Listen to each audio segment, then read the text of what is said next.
Ako si Adrian Flores. At kung titingnan mo ako ngayon, makikita mo ang isang taong may sariling resto na puno ng ilaw, amoy ng nilulutong pagkain at ingay ng mga taong kumakain ng masaya. Pero kung babalikan natin ng nakaraan, hindi ito ang mundong ginagalawan ko. Noon, ako lang ang taong nakatayo sa likod ng kusina, naghuhugas ng plato at halos walang nakakapansin. Sa bawat pinggan na nililinis ko, ramdam ko ang bigat ng pangarap na parang laging nasa malayo. Nakikita ko ang mga chef na may hawak ng apoy at lasa at naiisip ko, kailan kaya ako? Ngunit ang totoo, sa panahong iyon, wala akong kaalaman, wala akong pera at halos wala ring tiwala sa aking sarili. Ngunit habang lumilipas ang mga taon, natutunan kong ang posisyon mo ngayon ay hindi kailanman huling destinasyon.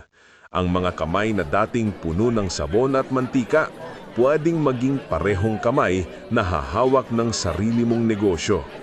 At ito ang kwento kung paano nagmula sa pinakaibaba, dahan-dahang umakyat, natutong sumugal, at natutong bumangon sa gitna ng pagkatalo.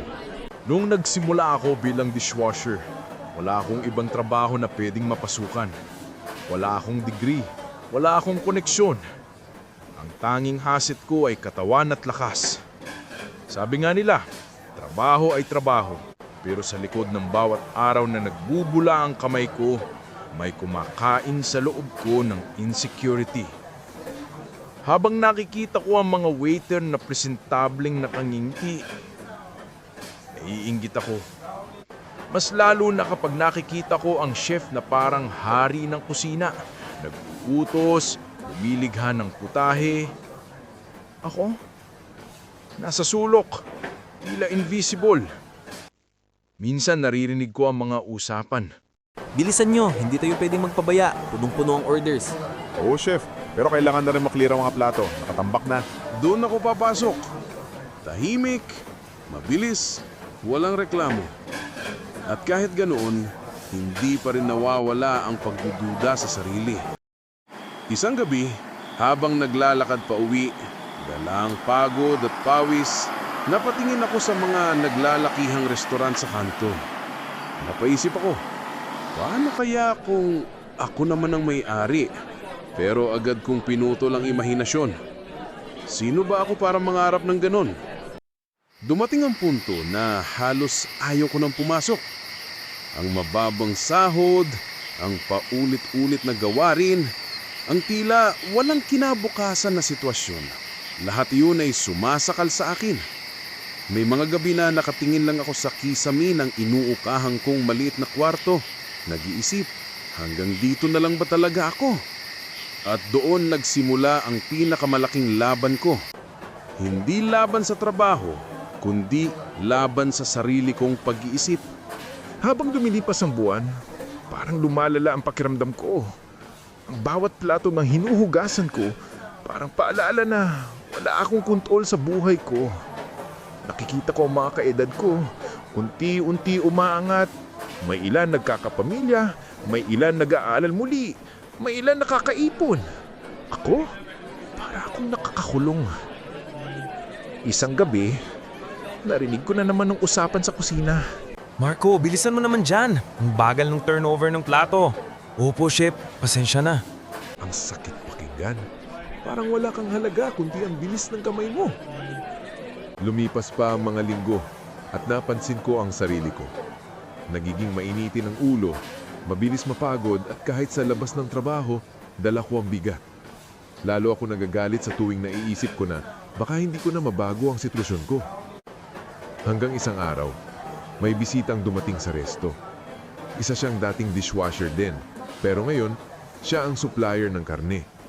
Nakita ko siyang pinapansin ng lahat. Tinatawag ng pangalan, iginagalang. Doon ako tinamaan ng husto. Kung siya man, nagawa niyang baguhin ang buhay niya, bakit hindi ako? Tanong ko sa sarili, pero agad din itong sinagot ng takot. Paano kung pumalpak ka? Wala ka nga alam. Wala ka rin puhunan. Parang giyera sa loob ko.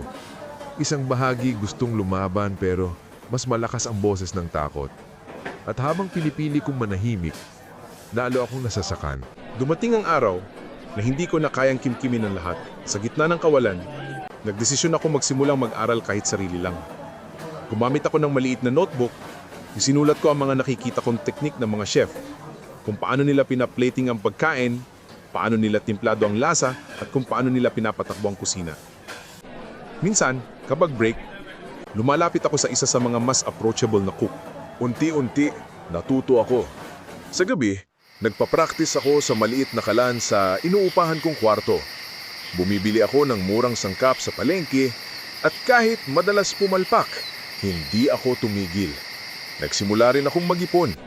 Kahit maliit, basta regular. Walang bisyo, walang luho. Pag-uwi, imbis na gastusin sa iba, inipon ko sa isang garapon.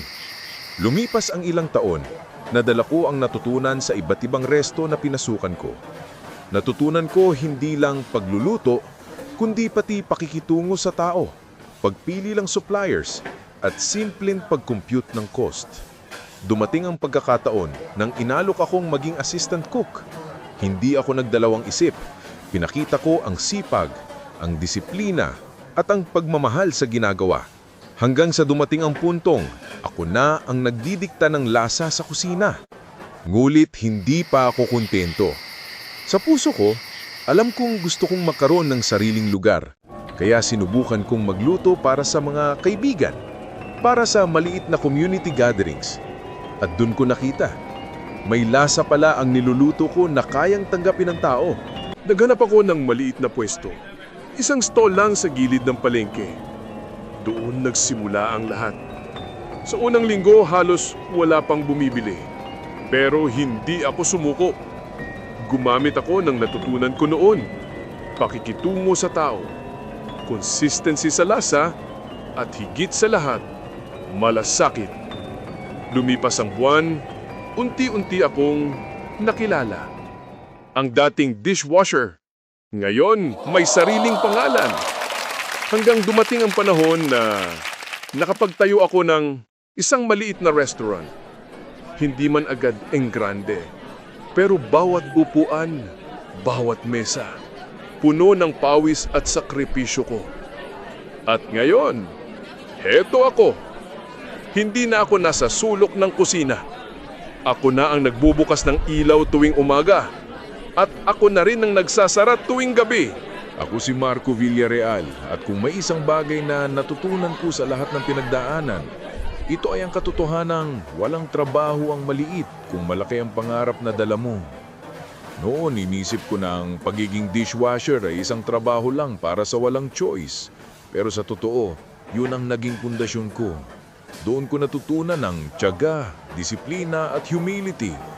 Kung hindi ako dumaan sa paghuhugas ng plato, baka hindi ko natutunang pahalagahan ng bawat hakbang. Maraming beses kong naramdaman na wala akong silbi. Pero ngayon, alam ko na mga panahong iyon ay bahagi ng proseso. Ang sakit, ang pagod at ang takot, lahat iyon ay gasolina na nagtulak sa akin para hindi tumigil. Ang moral ng kwento ko ay simple. Huwag mong maliitin ang pinanggalingan mo. Dahil minsan, ang pinakamababang posisyon ang siya ring nagtuturo ng pinakamahalagang aral. Kung ikaw man ay nasa sitwasyon na parang walang kasiguraduhan, alalahanin mo, hindi pa tapos ang kwento mo.